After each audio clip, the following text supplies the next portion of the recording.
নমস্কার বন্ধুগণ, আবার আপনাদের সামনে উপস্থিত হলাম।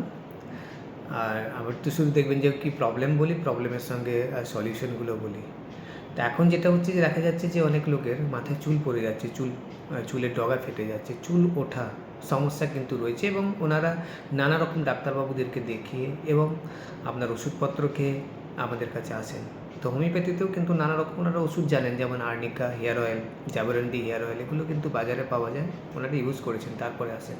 তো আমাদের কাছে প্রথমে আপনাকে যে জানতে হবে যে যে চুল পড়ছে সমস্যাটা কোথা থেকে হচ্ছে। তো প্রথমে দেখা যাচ্ছে যে চুল পড়ার মেন সমস্যা যেটা হচ্ছে ভিটামিন B12 ডেফিসিয়েন্সিতে অভাবে। দেখুন, vitamin A, D, E, K, vitamin C, নানা রকম কিন্তু ভিটামিন নিয়ে আলোচনা হয়, কিন্তু এই ভিটামিন B12টা নিয়ে কম আলোচনা হয়। তো সেই ব্যাপারে আপনাদেরকে জানাবো। কী হচ্ছে, এই যে চামড়া, যে আমাদের স্কিন আছে, স্কিন থেকে আরম্ভ করে একদম চুল পর্যন্ত কিন্তু ভিটামিন B12 ভালো কাজ আছে।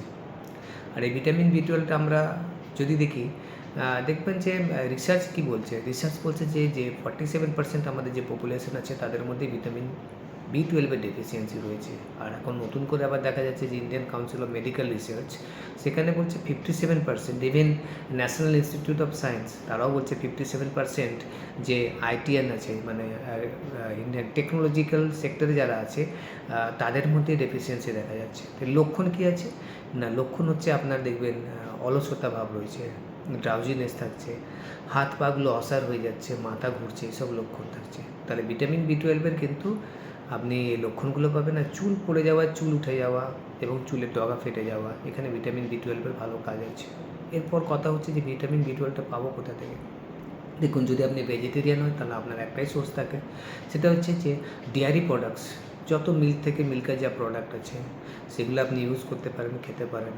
আর যদি ননভেজ হন তাহলে মাছ, মাংস, ডিম এবং দুধ, এই চারটের মধ্যেই ভিটামিন B12 পরিমাণটা পাওয়া যায় ভালো করে, যথেষ্ট পরিমাণে।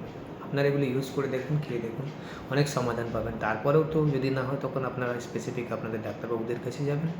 দেখার জন্য ধন্যবাদ।